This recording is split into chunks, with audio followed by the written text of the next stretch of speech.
Student इस question में given है ए वेक्टर गिवन है, बी एंड सी गिवन है कि वो नॉन जीरो वेक्टर्स है, मतलब जीरो नहीं है। और ये कंडीशन गिवन है, मैग्नीट्यूड के साथ ये टर्म गिवन है, बी डॉट सी जीरो गिवन है। और ये दो कंडीशन हमें चेक करनी है।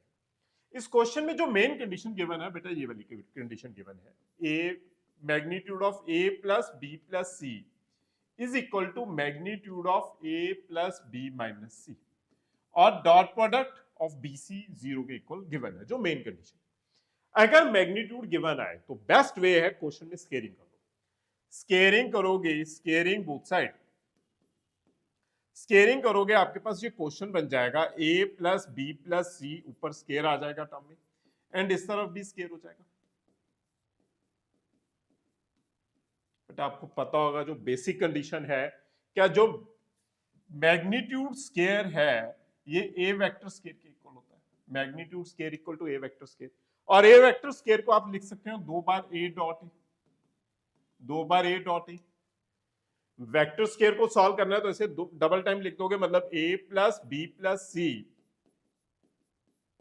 Dot A plus B plus C is equal to, similarly दूसरी तरफ भी सेम ही लिख दोगे, A plus B minus C dot A plus B minus C, दो बार सेम टर्म आ जाएगी।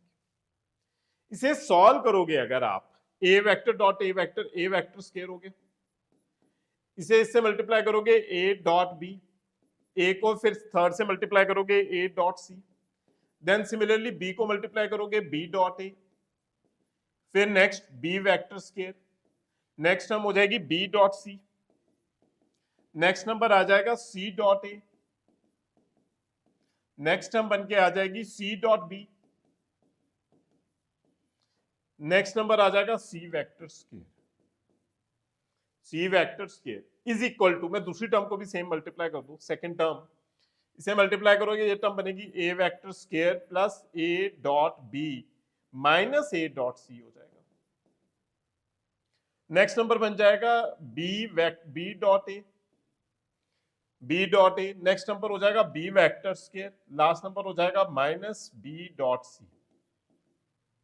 इस टर्म में बन जाएगा minus C dot A minus C dot B plus C vector square, plus C vector square term बन के आ जाएगी। और इसे हम बेसिकली देखो, ए वेक्टर स्केयर और A vector square cancel, B vector square और B vector square cancel, C vector square and C vector square भी कैंसिल। क्लियर है, क्योंकि तीनों प्लस में। इसके अलावा बेटा कैंसिल हो जाएगा A dot B, A dot B plus A dot B cancel हो जाएगा, बी डॉट ए भी कैंसिल हो जाएगा, ये टर्म्स कैंसिल हो जाएंगी। और बेटा आपके पास कुछ टर्म जीरो हो जाएंगी, क्योंकि बी डॉट सी जीरो गिवन है, बी डॉट सी जीरो गिवन है, मतलब ये term zero, B dot C, B आपको पता होगा कि B dot C and C dot B same चीज है, डॉट प्रोडक्ट है तो दोनों सेम नंबर है, मतलब दोनों ही टर्म जीरो हो जाएंगी। बी डॉट सी zero, c dot b zero, B dot सी जीरो, सी डॉट बी भी जीरो, ये चारों नंबर जीरो हो जाएंगे। B dot c dot b dot c dot b zero. जो रिमेनिंग बच जाएगा, रिमेनिंग टर्म बच जाएगी आपके पास, फर्स्टली ए डॉट सी, फिर बच जाएगा C dot A is equal to में बच जाएगा माइनस ए डॉट सी, और ये लास्ट नंबर बच जाएगा माइनस सी डॉट ए। बाकी सब कुछ या तो कैंसिल हो गया या जीरो हो गया। इससे बेटा फिर दोबारा A dot C and C dot A, similarly इसी तरह से A dot C and C dot A same हो जाएगा, सारा शिफ्ट कर दोगे तो आपके पास टर्म आ जाएगी 4 A dot C is equal to zero हो जाएगा। 4 ए डॉट सी जीरो हो जाएगा, that four A dot C zero. अगर ए डॉट सी जीरो हो जाएगा, it means A and C क्या हो जाएगा, perpendicular, dot product zero means perpendicular, dot product zero means perpendicular, therefore A vector is perpendicular to C vector हो जाएगा। इससे condition आ गई ए परपेंडिकुलर टू सी है। बट चेक करो क्वेश्चन में गिवन है A and C are always parallel, ये तो गलत होगी condition, A and C perpendicular show हो गए हैं। इस क्वेश्चन में गिवन है कि ए एंड सी पैरेलल है, मतलब बी ऑप्शन तो गलत है, बी ऑप्शन गलत हो गया। क्लियर है। नाउ अब हमें ए टर्म चेक करनी है।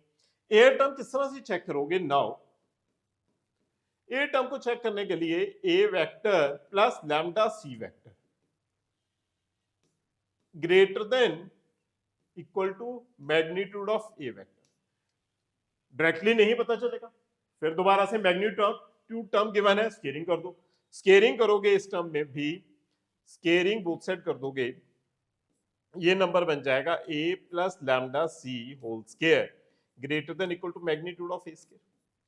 स्केयर है तो बेटा दो बार लिखोगे, dot A vector plus lambda C vector greater than equal to magnitude of A square. इस टर्म में जो टर्म बनेगी, करो जरा multiply, A vector square lambda times A dot C, lambda times C dot A plus lambda square C vector square is equal greater than equal to magnitude of A square.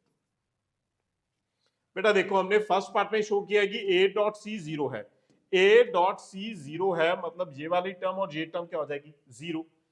A vector square पता है ना, ए vector square बेटा मैंने ऊपर ही लिखवाया था, A vector square and magnitude square same है, ये कैंसिल हो गया, ये दोनों टर्म जीरो होगी, रिमेनिंग टर्म बच गया lambda square C vector square greater than equal to zero. Lambda square C vector square greater than equal to zero है, बेटा ये तो श्योर ही हो गया क्योंकि सी वेक्टर जीरो तो हो नहीं सकता, C vector non zero number है, सी वेक्टर जीरो नहीं हो पाएगा तो lambda square C greater than equal to zero हो जाएगा, C square greater than zero हो जाएगा, ओनली यहां पे ग्रेटर देन जीरो आ जाएगा क्योंकि गिवन है कि सी वेक्टर नॉन जीरो वेक्टर है, तो बेटा ये नंबर हमेशा ही ग्रेटर देन जीरो आएगा, सिंपल है। कोई भी लैम्डा कोई भी रियल नंबर है, लैम्डा कोई भी रियल नंबर है, कुछ भी पुट करोगे स्केयर करोगे ऑलवेज पॉजिटिव, सी स्केयर भी ऑलवेज पॉजिटिव, मतलब बेटा ये कंडीशन हमेशा ही ट्रू है। ये कंडीशन ट्रू किस तरह से आई है, क्योंकि हमने इस कंडीशन का यूज किया, मतलब ये वाली कंडीशन भी क्या होगी हमारे पास ट्रू कंडीशन है, ये ट्रू कंडीशन होगी है क्योंकि ये स्केयर टर्म हमेशा पॉजिटिव होती है, therefore this condition is true, मतलब ऑप्शन ए करेक्ट है, ए करेक्ट है बी फॉल्स है, इसमें से ऑप्शन कौन सा आंसर आ रहा है आपके पास, only A is the correct option, B वाला आपका फाइनल ऑप्शन आ गया है। स्टूडेंट्स प्लीज ऐसे और वीडियोस को देखने के लिए हमारे चैनल को लाइक करें, सब्सक्राइब करें। Thank you students.